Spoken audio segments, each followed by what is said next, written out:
நண்பர்கள் அனைவருக்கும் அன்பார்ந்த வணக்கம். இன்றைய பதிவில் ஜெர்மன் பிரீடில் ஹெச்எப்பில் 2 தலைச்சங்கிடாரி, பல் போடாத கிடாரி, நல்ல குவாலிட்டி, நல்ல வளர்ப்பு கிடாரி அப்படின்னு தான் சொல்லியிருக்காங்க. நல்ல ஊக்கமான கிடாரிங்க, நல்ல நெட்டு போக்கு, நல்ல ஊக்கமான கிடாரி, ஜெர்மன் பிரீடு அப்படின்னு தான் சொல்லியிருக்காங்க. சென ஊசி வச்ச கிடாரி தான். இது எங்கேருந்து விற்பனைக்கு வந்திருக்குது, சென ஊசி வச்சு எத்தனை நாள் ஆகுது, எல்லாமே தெளிவாக பார்க்கலாம். அதுக்கு முன்னாடி நம்ம சேனலை முறையாக நீங்கள் பார்க்குறீங்கன்னா சப்ஸ்கிரைப் பண்ணிவிட்டு இந்த வீடியோவை ஸ்கிப் பண்ணாமல் கடைசி வரலையுமே பாருங்கள். ரெண்டுமே நல்ல ஒரு குவாலிட்டி ஜெர்மன் பிரீடு அப்படின்னு தான் சொல்லியிருக்காங்க. ரெண்டுக்குமே சென ஊசி வச்சாச்சு அப்படின்னு தான் சொல்லியிருக்காங்க. எங்கேருந்துப்பா ரெண்டுமே விற்பனைக்கு வந்திருக்குன்னா, சேலம் மாவட்டம் ஆத்தூர் பக்கத்திட்ட ஆரியபாளையம், சேலம் மாவட்டம் ஆத்தூர் பக்கத்திட்ட ஆரியபாளையம் என்ற பகுதியிலிருந்து விற்பனைக்கு வந்திருக்குது.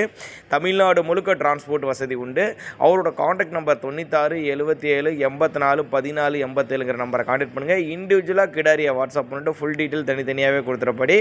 சென ஊசி வச்சு எத்தனை நாள் ஆகுதுன்னு கேட்டிங்கன்னா, ஒரு 18 நாள் ஆகுது. பருவத்துக்கு வந்து சென ஊசி வச்சு ஒரு 18 நாள் ஆகுது. ரெண்டுக்குமே சென ஊசி வச்சாச்சு அப்படின்னு தான் சொல்லியிருக்காங்க. ஏபிசி ஜெர்மன் சொல்லியிருக்காங்க. ஏபிசி ஜெர்மன் பல் போடாத தலைச்சங்கிடாரி, ரெண்டுமே ஜெர்மன் பிரீடு அப்படின்னு தான் சொல்லியிருக்காங்க. ரெண்டுக்குமே நெத்தி சுழி ஆகட்டும் முது சுழியாகட்டும் கரெக்டான ஸ்தானத்தில் இருக்குதுங்க. தவறான சுழி அமைப்பில் எதுவும் கிடையாது. டிரான்ஸ்போர்ட் தமிழ்நாடு முழுக்க அரேஞ்ச்மெண்ட் உண்டு. ஒரு சின்னதாக ஒரு அட்வான்ஸ் பே பண்ணுங்கள், பொருளை கொண்டு வந்து இறக்கி விடலாம். இதெல்லாம் பின்னாடி நல்ல பலனை எதிர்பார்க்கக்கூடிய கச்சப் கிடாரிகளுங்க. பின்னாடி நல்ல பலனை எதிர்பார்க்கக்கூடிய கச்சப் கிடாரிகள் எல்லாமே நல்ல பெரிய பெரிய சைஸாக 6 வருஷத்துக்கு நல்ல கறவை எதிர்பார்க்கக்கூடிய கிடாரிகளாக விற்பனைக்கு வந்திருக்கு அப்படின்னு தான் நம்மளோட விற்பனை எடுத்துருக்கு. அப்படி தேவைப்படும் நபர்கள் மட்டும் தாராளமாக கான்டெக்ட் பண்ணுங்கள்.